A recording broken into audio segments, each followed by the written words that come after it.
2, 1, I guess. All right. Welcome everyone to week 1 of the Mindset Shift System, Flip Your Motivation Switch. This week, we're going to be talking about self-talk stories and creating the new you.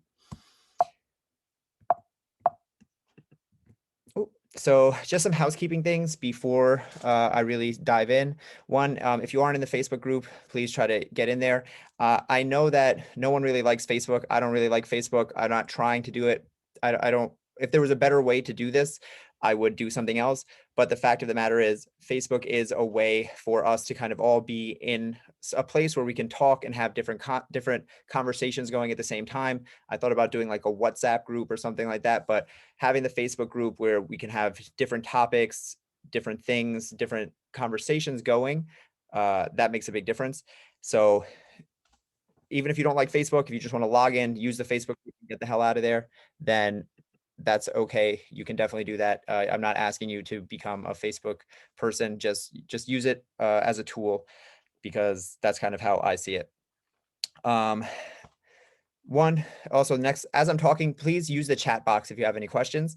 I have everyone muted, but I will see chats. I will see questions as they pop up.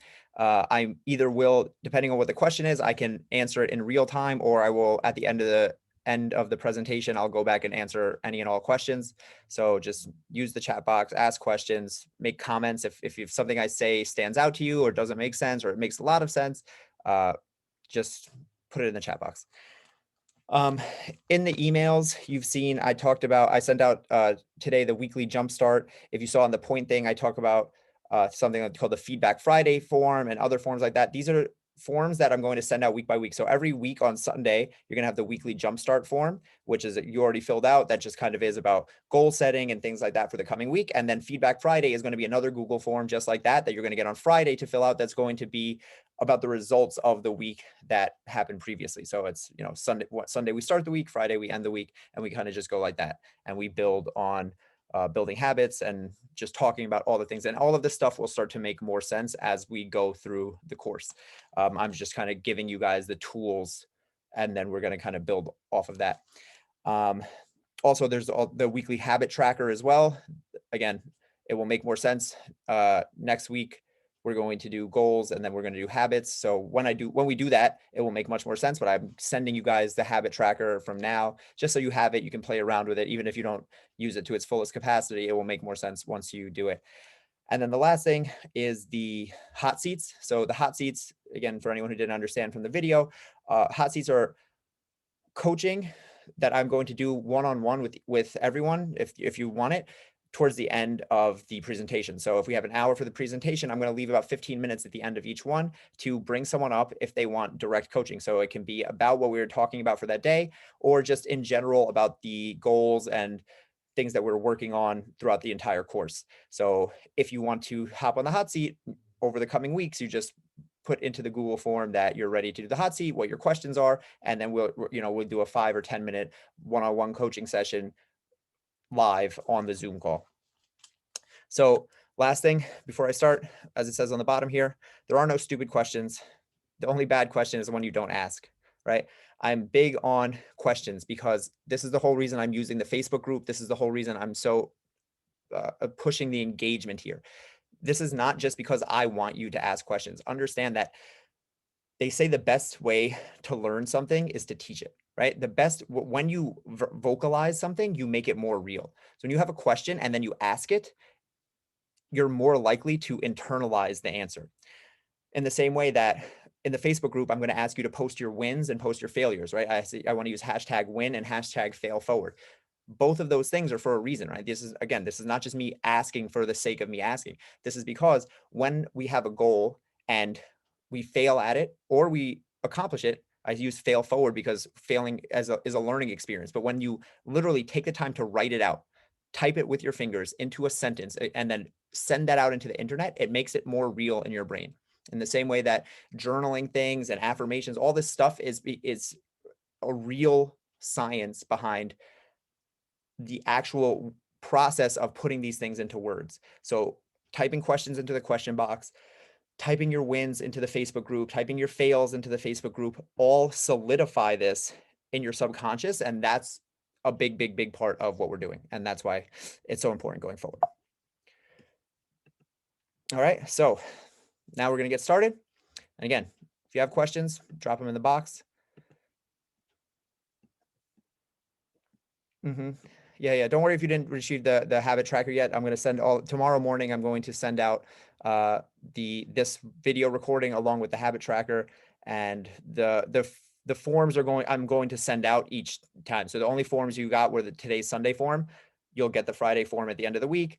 Sunday, you'll get another form. Boom, boom, boom. And it's just going to keep coming out like that. All right. So here on the left, you can see me posed next to a big stack of books.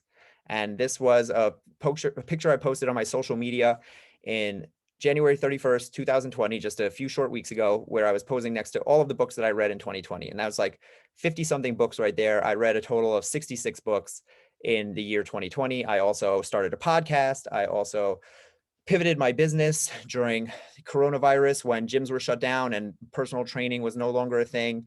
And all around, it was a very good year for me. And I was at the top of my game. I feel better. I look better. I am probably at my best right now than I've ever been in my life. And people look at that and they're they think it's great. And I think it's great as well. But if you look at the picture on the right, is somewhere between 2008 and 2012. I don't really know. That is me in college, drunk, passed out on an ATM with my pants literally falling down around my ankles, literally like standing drunk, passed out. And I post this to show you, some of you guys on here knew me back then. A lot of people know me now as the guy with the books. So a lot of people who I know now, they're like, oh, like Paul has it all together. And like, he reads all the time and he works out. And I was not always like this. And that's the point I want you to understand from this. I created this. I created this life.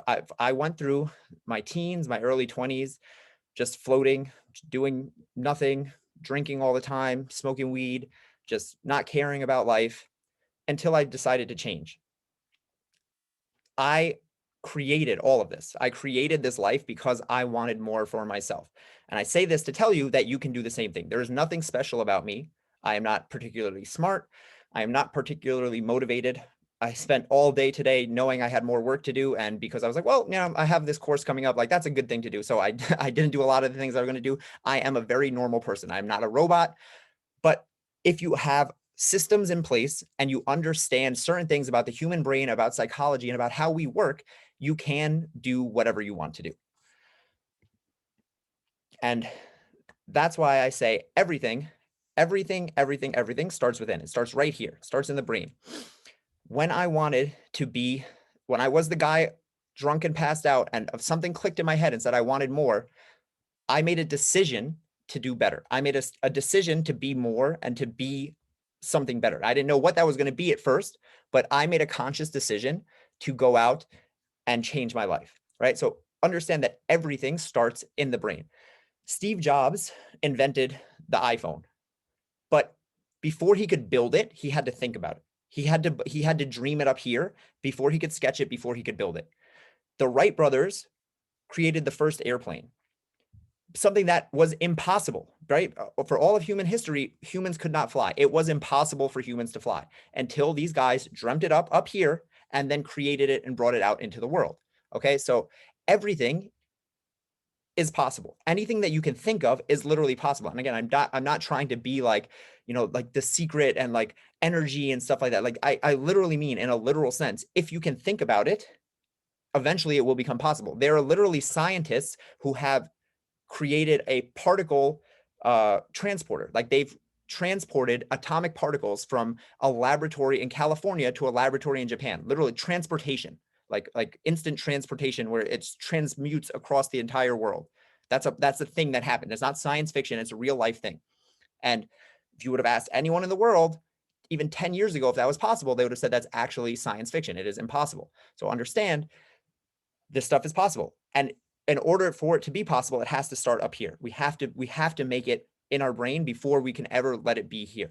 When I was getting drunk and doing all this stuff, I never even thought about being better. And that's why I never was better. So this is why we're starting this first section of this course with your thoughts and your stories, because this is so powerful and everything starts from within. There's no chance of you changing your life if you do not change your thoughts first. It's just literally impossible. Okay. This, I went over in the video that I sent you guys, but I'm not sure if everyone watched it. This is what I call the AEA change loop, right? Awareness, education, and action. And this is the 3 stages that we must go to for any change to happen. First, we need to become aware of the problem or the thing that we want to change.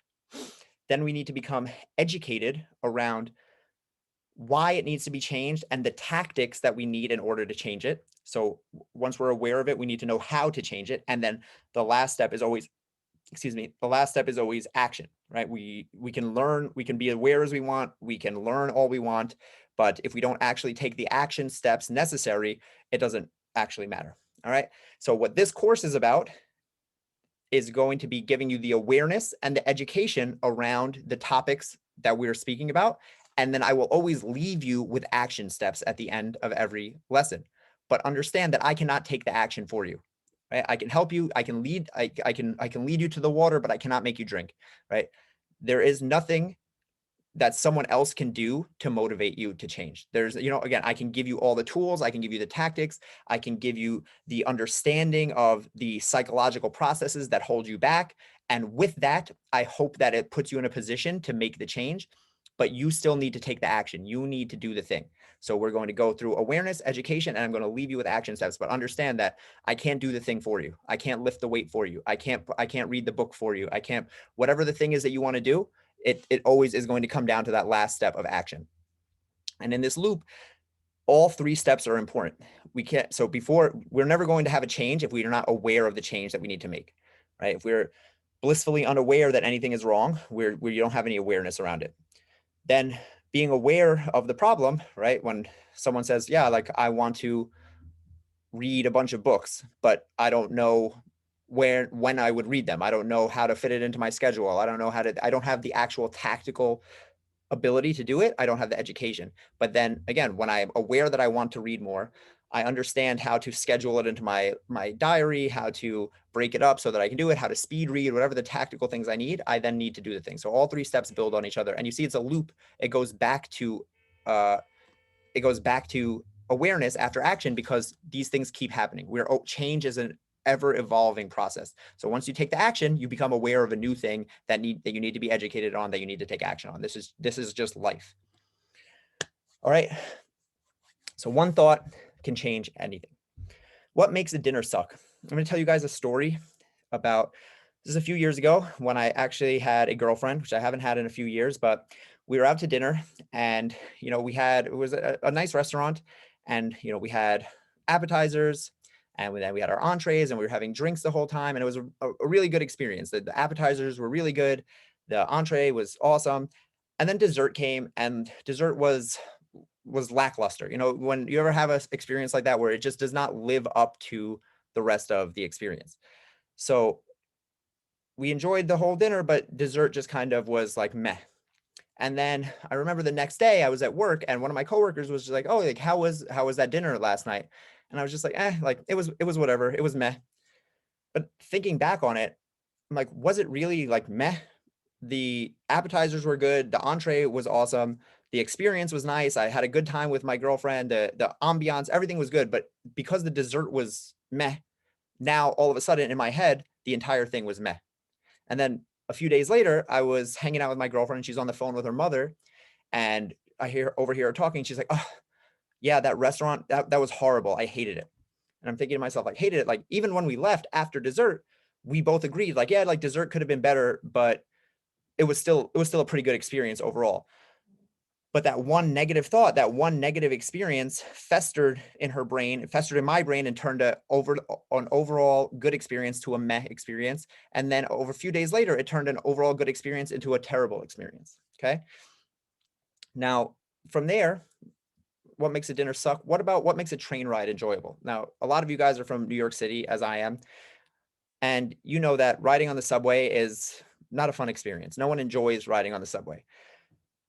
But one time I was on the subway heading out to dinner with some friends in the city, and I was a little bit dressed up because as a trainer, I don't get a chance to dress up that often. And I wanted to, like, dress up a little. I had a nice shirt on, a little blazer, whatever. We were going to a nice dinner, nice restaurant. I had my headphones on, as you do when you're in the city. And, you don't want to talk to anyone. And some guy sitting across from me kind of give me one of these, one of these guys. So I took my headphones off to like see what he's talking about.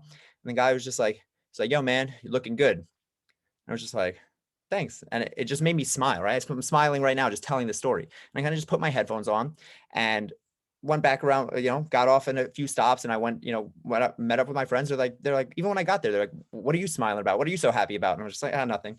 But that one little instance, that one little thought that he planted in my head changed a lot about the rest of my night and the rest of my day. All right. So pop quiz time. I actually want you guys to put in the chat box in a second. I'm going to bring out a timer, right? So as soon as I'm going to give you a question, and as soon as I give the question, I want you to type in the chat box as fast as you can. The first thing that comes to your mind. So the first thing I want you to put in the chat box as fast as you can, the last experience that you had, or the last person that made you smile so hard ear to ear, the last time you were super, super happy. Just type it in as fast as you can. And I'll wait.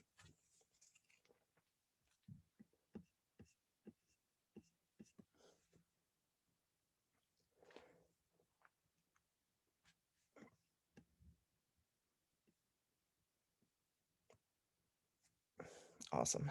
Watching my son and his buddy play together.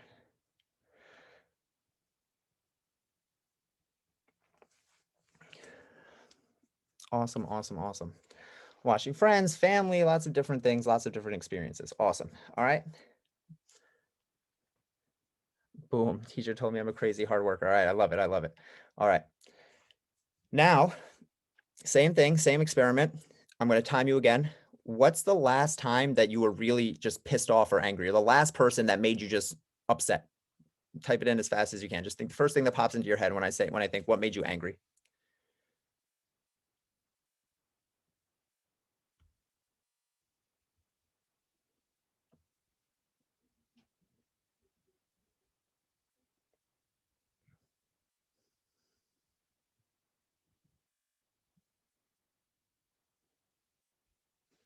Keep it going, whatever it is, not sure. Argument.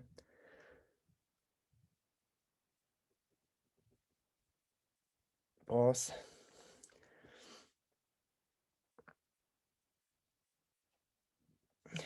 Awesome, awesome. All right. So the point of this little thought experiment is just what I was saying before about how one thought can do a lot to us. So when you think about that positive thing, whether it was, playing with your kids or your grandkids or just a happy experience that you had, you think about how that changed the course of your entire day. And then we think about the thing that was negative, whether it was arguing with a significant other or a boss or a coworker, and that can ruin your entire day, right? So you can have an otherwise awesome day at work, let's say, and a 30-second chewing out from your boss or argument with the guy at the desk next to you can put all of that in the trash, right? So that negativity weighs on us a lot, right? You listen when other people speak to you. We can't help but take in the things that other people say, whether it's a parent, a coworker, a significant other, a stranger, right? When people talk, that stuff goes into our head. So what happens then when you speak to yourself, right? If all of those things, again, the argument with your significant other, the kid in the class who didn't want to work with you, or the positive remark from your teacher changed your entire mood, it changed your entire feeling for that day, then what do you think happens when you think to yourself? Considering we are the center of our own universe, right? No one matters to us more than we do, except for maybe once we have kids. But even still, at a deep down level, we have to protect and care for ourselves the most. That's a human imperative. Imperative number one is always survival. So we always care about numero uno the most. So I want you, if you look at the bottom of the screen here, you see three concepts that we really need to understand going forward. One is negativity bias. Negativity bias is the understanding that we weigh negative thoughts, things, interactions more heavily than positives. And that's why when I had that one piece of meh cake, it ruined the entire experience for me. And that's why When you go on vacation for 5 days, but it rains for 2 of them, suddenly the whole vacation is a trash one. And that's why having an entire day where that was decent, but your boss yells at you, ruins the entire day, because our brain weighs more heavily negative things than it does positive. And this is a survival mechanism. Again, you have to think everything that I'm talking about comes from evolution. If we were hunter-gatherers trying to survive a few thousand years ago, we needed to remember where the poison berry bush was. We needed to remember where the dangerous animals were. So your brain has a special function that it will remember and weigh negative things more heavily, because that is how negative things can hurt us. So it always is, again, in survival mode, imperative number 1 is always survive. The next thing we have to understand is recency bias. And recency bias means that we weigh more heavily things that happened recently. So in the example of the dinner that I gave, because the dessert was the last thing that I ate, the most recent thing in my mind and my brain, that is what, again, weighed more heavily. So if you flip that, and they've done experiments like this that you can actually look up, it's very interesting. If instead I had a appetizer that was meh, but then a really good entree and an awesome dessert, even though the percentages are the same, so it would be two awesome things and one negative thing on either one, I would have enjoyed, theoretically, on it to my brain, the meal with the good dessert and poor appetizer more than I would have enjoyed the meal with the good appetizer and crappy dessert. Even though it's the exact same amount of enjoyment, because it happened more recently, that's how my brain weighs things. The more recent, what have you done for me lately? It operates in this principle all the time. Now, why is this important? Because who is always talking to you more than anyone else? Yourself.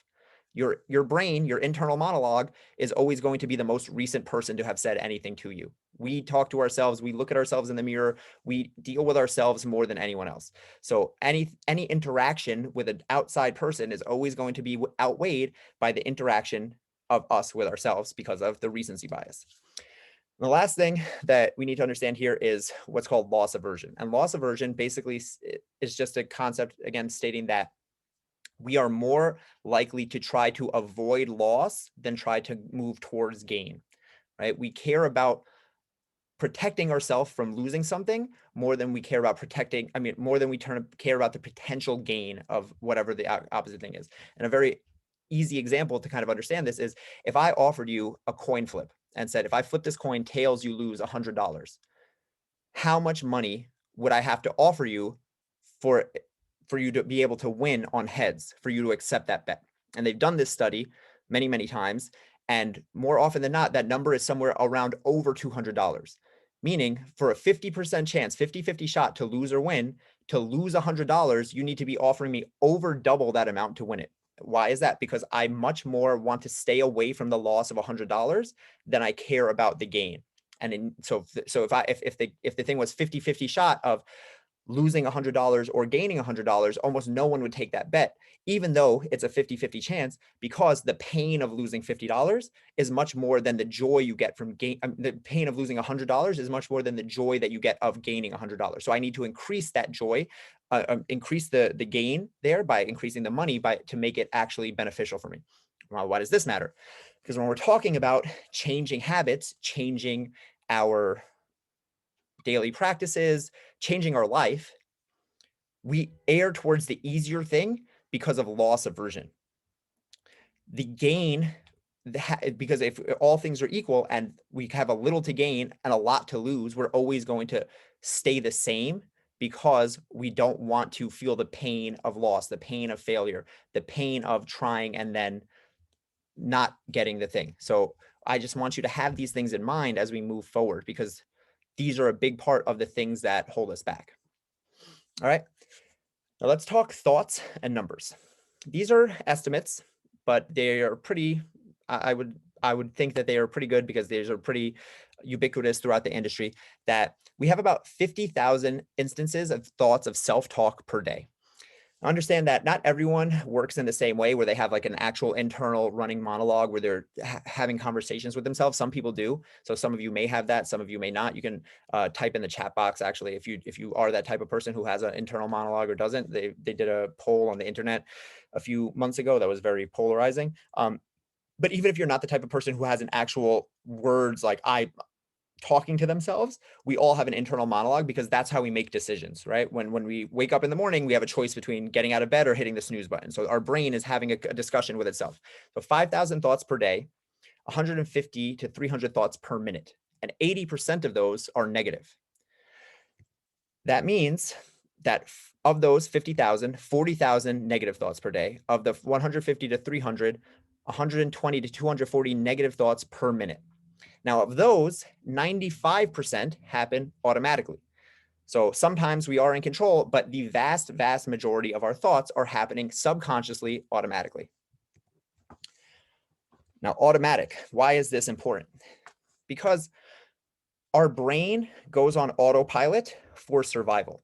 You have to understand at any given moment, there are infinite inputs coming into your brain at any given time. Like right now, you're sitting here, you're watching a screen, you're listening to me, there's lights going on all around you, right? Your eyes are focused on the screen and it kind of blurs out what's even behind in your peripherals. But all of this stuff is an input that's coming into your brain at the same time. Your brain has just chosen to focus on this.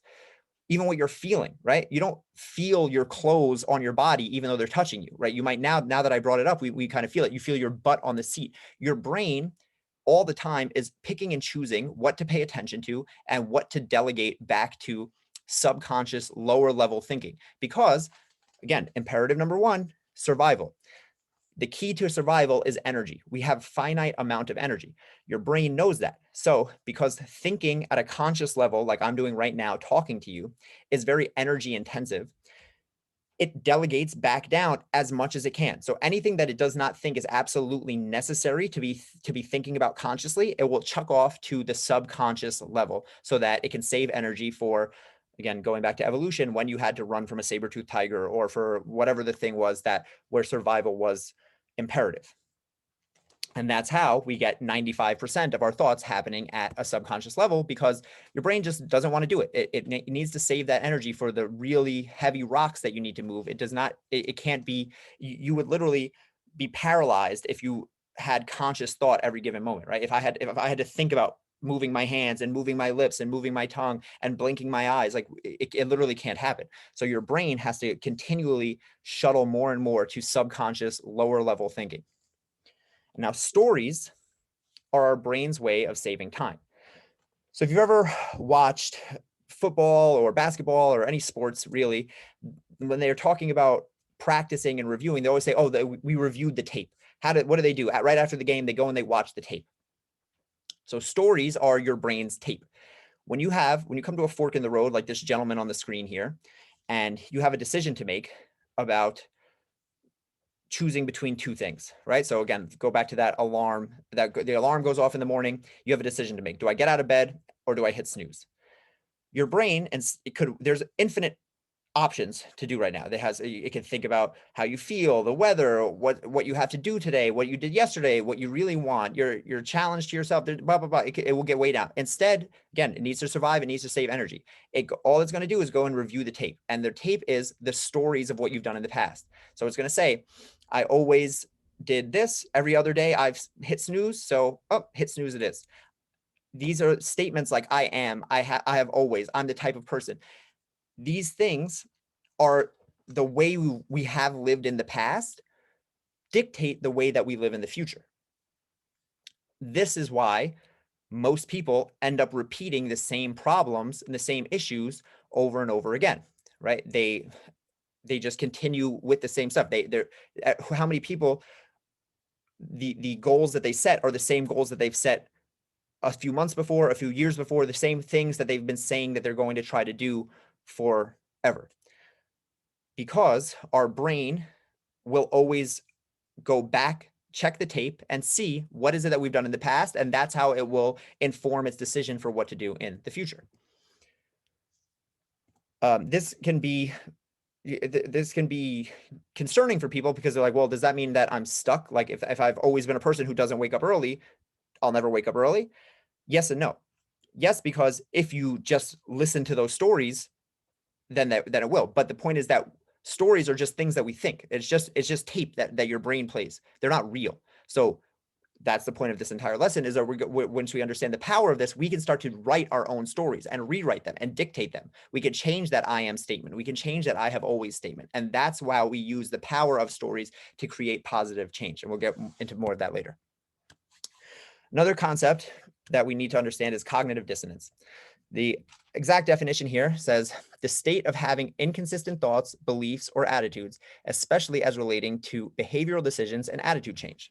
So basically, when your actions outside don't match up with what's going on inside your head, your brain does not like that. Your brain does not like incongruence, right? So when you say that I want to exercise, but then you don't exercise, this brings up dissonance. So now your brain has a choice of either you go and do the exercise to make what your action match the thought, or much easier, you change the thought. Instead of now, so again, if my thought is I want to be someone who exercises, but I never exercise, again, either I can start an exercise routine, but that's pretty hard, or I can just say, maybe I don't want to exercise that much. Maybe exercising isn't that important. Maybe I don't have time. Maybe, or whatever, a million other things. It's what I call mental gymnastics. And this is what's going to happen anytime that you start trying to work towards something that is challenging. Your brain only cares about survival. It does not care about your goals. Survival means saving energy. So if it has a choice between just changing your thoughts and going to the gym, it's much easier to change your thoughts. So all your brain wants to do is be right, right?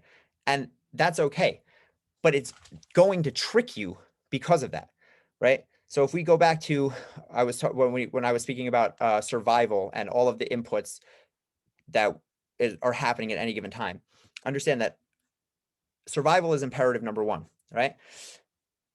Everything comes back to evolution. When we have our basic needs met, we have food and we have shelter. We can go a little bit deeper. Humans are communal beings, okay? We rose to the top of the food chain, not by being the strongest or the fastest, right? We're not faster than a cheetah. We're not stronger than a gorilla. We rose to the top of the food chain by being communal, by creating villages and tribes, and then that allowed us to do things like farming and hunting and other things. And that's how we became where we are now, the top of the food chain humans. Because of that, we have an evolutionary predisposition towards community. What does that mean? It means that we want to be able to trust people. You know that when you meet someone, right, you have that feeling of like, I just didn't like that guy. I just got a gut feeling about it. Or when you meet someone and you're like, oh, wow, that guy was just awesome. Like, I just loved her. I just loved him. Like, they're just great, because we have an instantaneous feeling of if we can or can't trust some people. That's why looking people in the eyes is so powerful. It's a cultural thing, but it's also a human thing.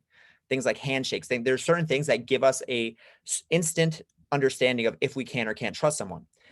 Because again, survival imperative number one, we need to know who we can trust in the tribe. If our survival depends on the entire tribe, who cannot be trusted is liars, is people who do one thing, who say one thing and do the other. Those people would need to be cast out of the tribe, right? They need to be banished because we can't trust them, and our safety and survival relies on trusting everyone around us to grow and flourish together. So we are bred not to like liars. We are bred not to trust them. Cognitive dissonance is literally when we are lying to ourselves, right?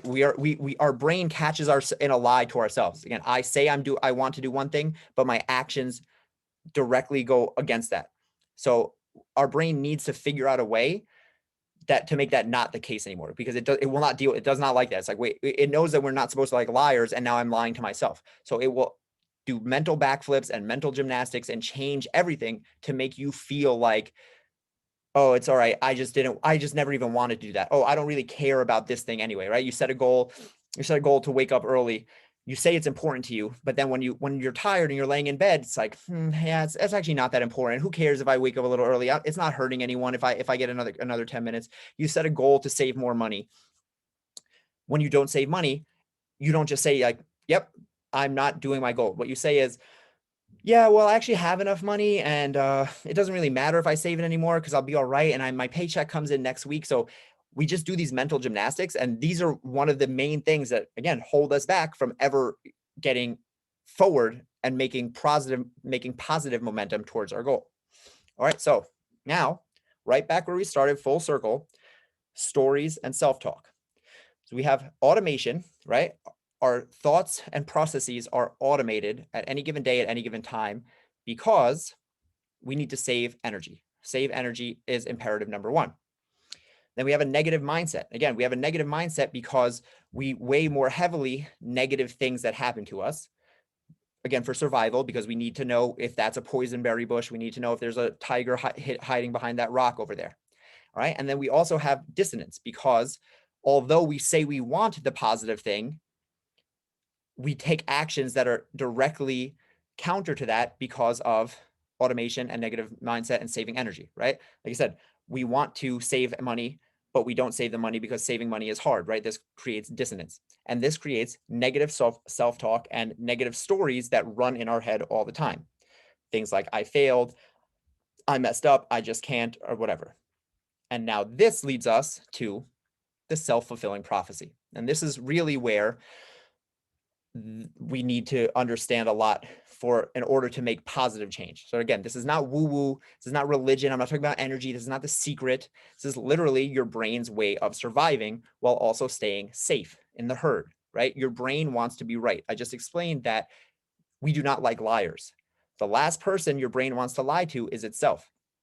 So if you are constantly saying, because of your negative self-talk, I'm just not someone who wakes up early, you better believe that your brain will say, when it has to go check the tape, when your alarm goes off in the morning, right? And it's not going to take a bunch of mental energy to think through all the pros and cons and pluses and minuses of, should I get up right now? It's going to check the tape. What does the tape say? I am not someone who wakes up early. Oh, boom, hit the snooze button, right?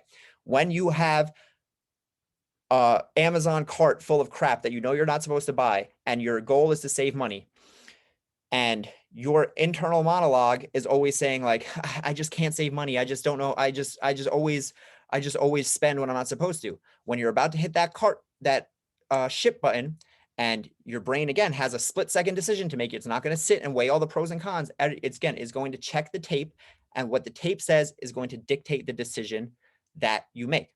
If you say something enough, your brain will make it happen. So this is why, if we have negative self-talk, negative things running through our brain all the time, we are going to continue and perpetuate that in a negative downward spiral. But we can flip that, and we can take control of this and use this to our advantage and create positive momentum that actually builds us up and moves us forward. All right.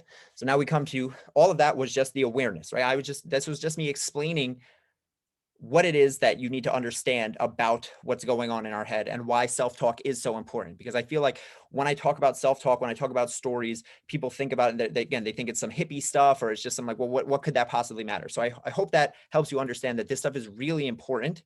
And there's actual scientific, psychological studies that back all of the stuff that I was just talking about. If you want it, if you want to like studies, if you're into that kind of stuff, I can gladly send them to you. Now that we know all that, what do we do about it, right? Well, this is where, like I said, we start to use this self-fulfilling prophecy and get out of the negative spiral of negative self-talk and use that power to build us up and push us forward, right? So we know that most of our actions and thoughts happen automatically, something like 95%. We also know that we pay more attention to negative thoughts than we do to positive.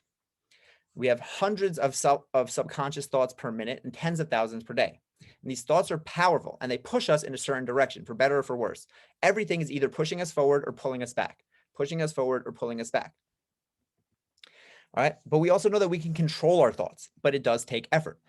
Again, everything is automated because it's low effort. So inherently, when I'm trying to take control, whether it's of my actions or my thoughts, it is going to take more effort. And that is why our brain will fight back against us. Our brain does not care about your goals. Your brain cares about saving energy for survival. So instantly, if you're going against that, you are fighting a battle that is going to be challenging. Okay.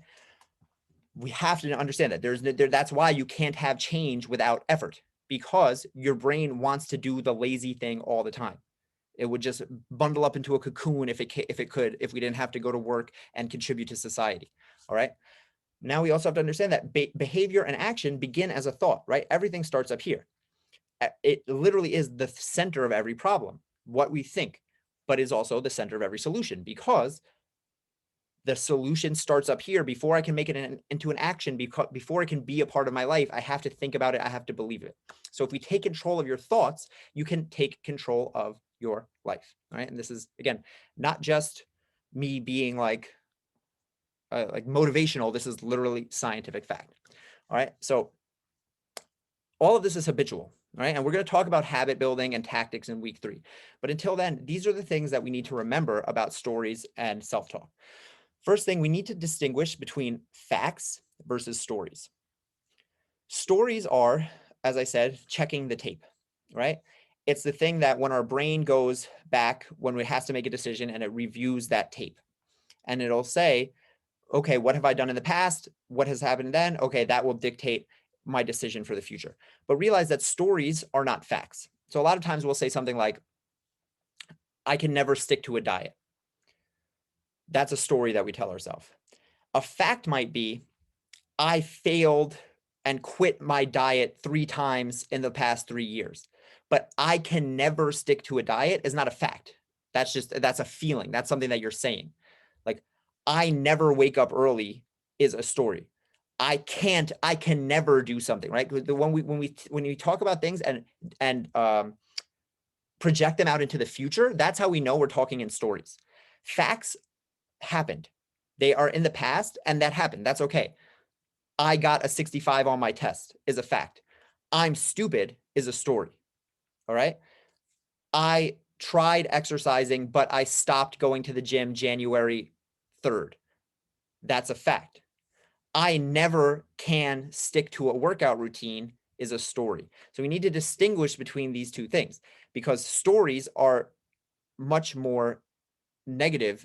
And again, because we project them out into the future, that is why our brain starts to make those decisions. So that story of I can never stick to an exercise routine, I can never stick to a diet, as I said before, if that's the story you have playing in your head, your brain is going to make it right. Your brain is going to go, oh, I can never stick to a diet. Okay, then I'm not going to stick to that diet. Oh, I can never wake up early. Okay, now I'm not going to wake up early. But when the story is based on fact, when the story is, well, in the past, I've struggled with waking up early, but now I'm doing this, that's a fact. In the past, I've struggled with waking up early, but now I am waking up at 5 a.m. every day. That's a fact, right? So that's the thing. I need to distinguish between facts and stories.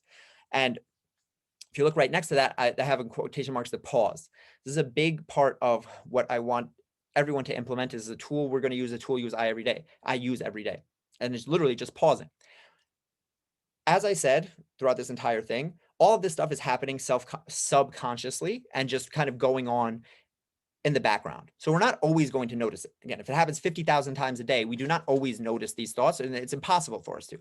But sometimes you will catch yourself in the act, right? And just like if you've ever trained a dog, right? When the dog pees on the carpet, what are you supposed to do? You're supposed to show it and tell it no, right? So that's kind of what the pause is. When I catch myself in an instance of self-talk, of telling myself a story that is not a fact, I need to pause and bring that to the front of my mind, right? I need to acknowledge it. And when I catch myself thinking, I don't mean saying out loud, when I catch myself thinking like, I just can't do this, pause. Well, I can't do this. Is that a story or is that a fact? That's a story. This is, like this is challenging right now in this moment might be a fact, but that I can't do this is a story, right? So the pause is very powerful because it breaks that instant connection between our brains want to just go based on stories to dictate our future our future progress, right? When you pause and you say, no, that's actually just a story. Let me think about the facts. That's how we rewrite the tape. And that's how we reprogram our brain to not listen to that old story of I can never, I can't, I'm less than, I don't know, that it's too hard or whatever. And we reprogram it to use the new facts. And that's where next mantras, stickies, and reminders come in. Stickies are literally sticky notes, like these guys, right? I have them all over my room. I stick them everywhere.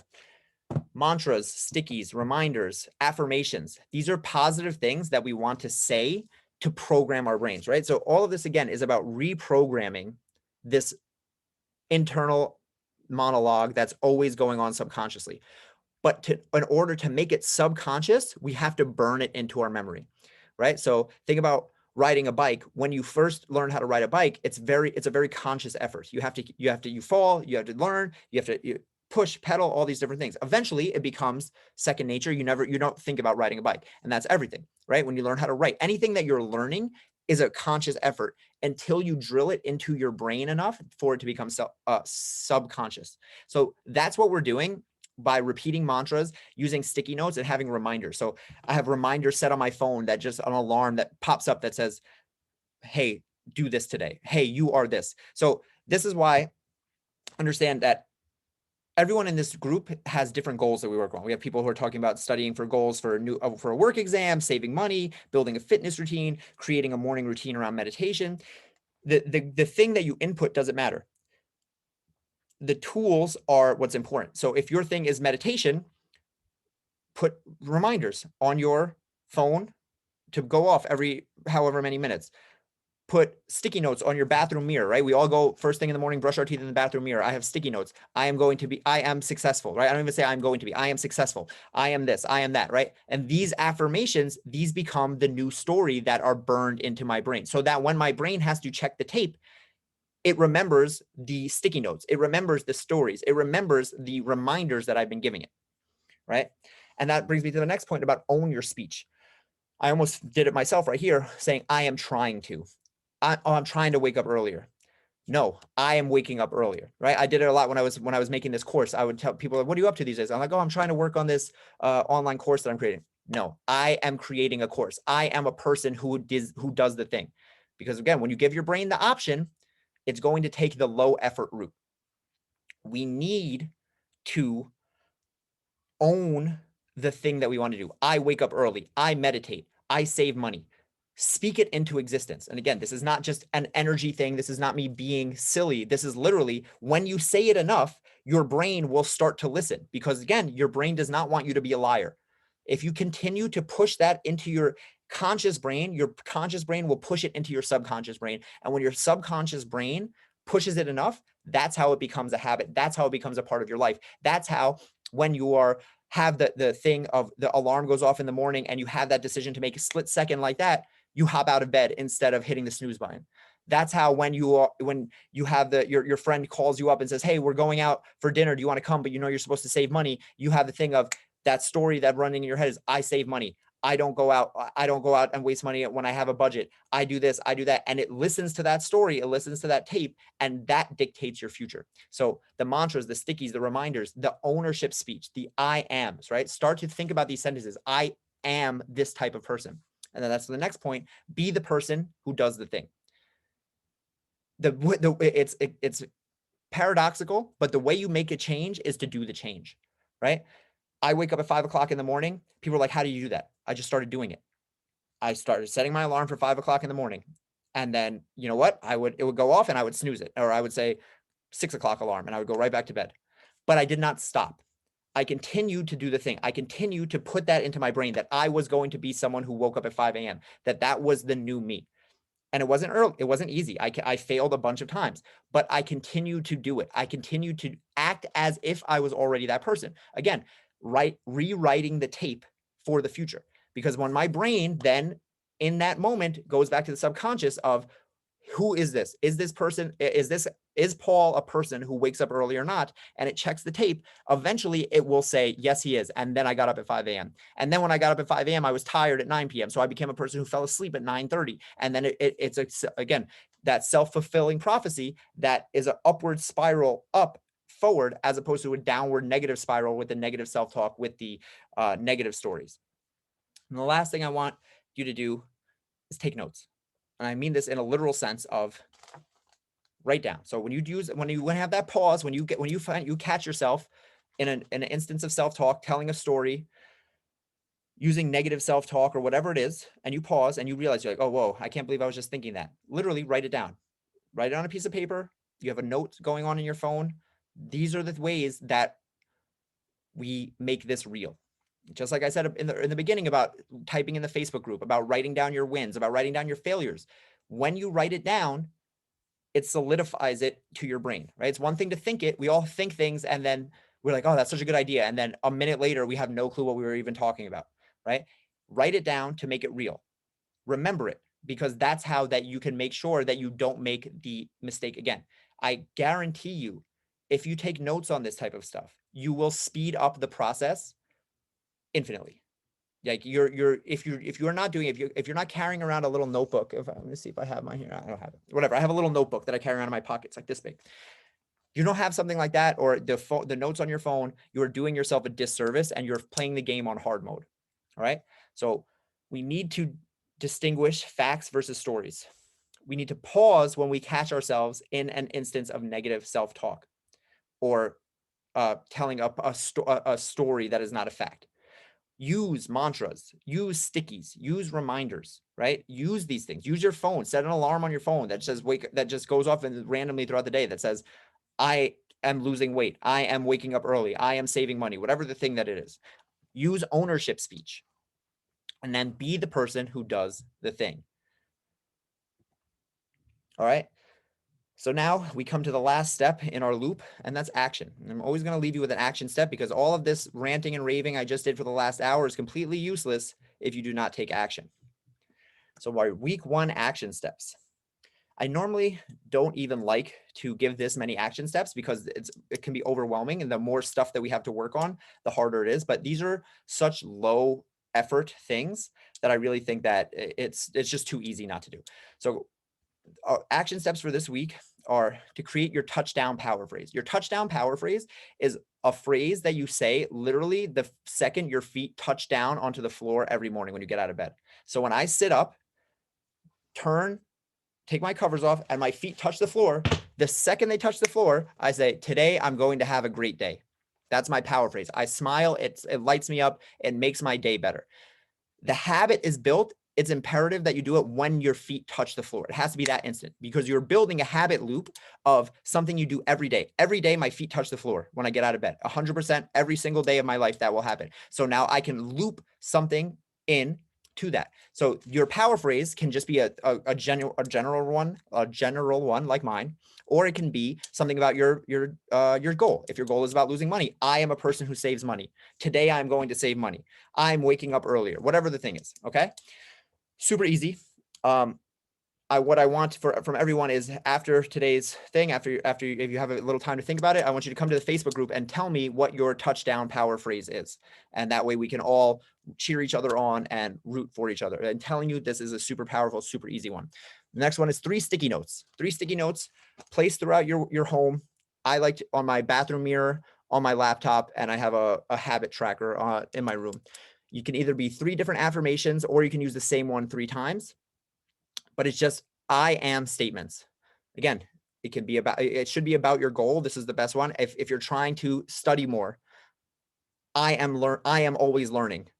I am working towards my goal. I am studying.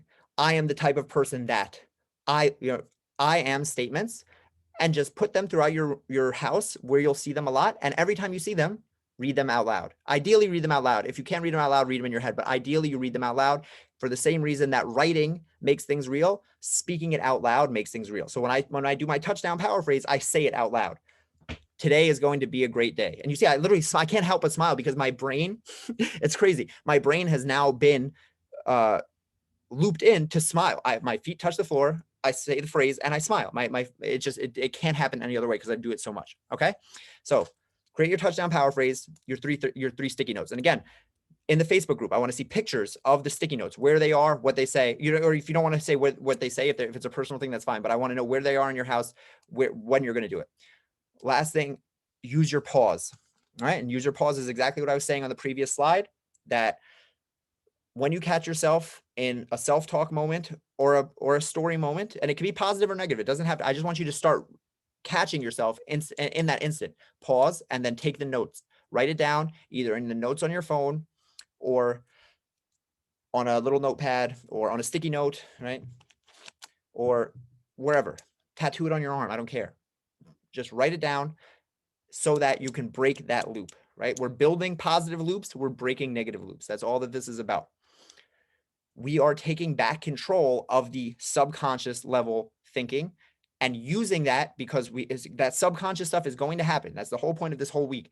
The subconscious stuff is going to happen. The point is, do you let it control you, or do you use it to your advantage and control it? So coming up at just about an hour. Last thing, are there any questions? And I'm going to, if you have any questions, I'm going to switch to a regular view. Oh, how do I exit screen share? Awesome. Does anyone have any questions? I don't know if you do, you can put it in the chat box, or you can just say so. And if you don't, that's okay too.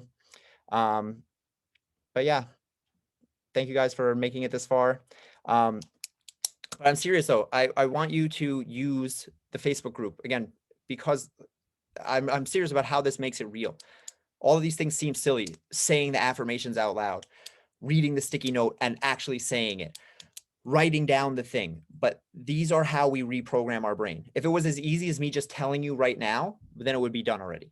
But it's not, right? It's that there is no, like, this is just me explaining to you, and so you understand the importance. Because I was the same way when people started talking about affirmations and mantras and stuff. I'm like, what the hell? Like, who cares about that? It's like, I'm not a hippie. It just didn't matter to me until I understood that this is real psychological, the way our brain works. And like I said, we can fight it all we want, or we can use it to our advantage and use it to push us forward. So that's all for today. Unless anyone has any burning questions or burning desires that they need to ask right now, I will see you guys. Again, I'm always I'm available on the Facebook group. I'm going to be sending out the habit tracker sheet. You'll get that in the morning and you can start using that. Again, habits and goals are going to come in the coming weeks. So don't worry if it doesn't actually make sense. Do you have a question, Stephanie? Let me see if I can unmute you.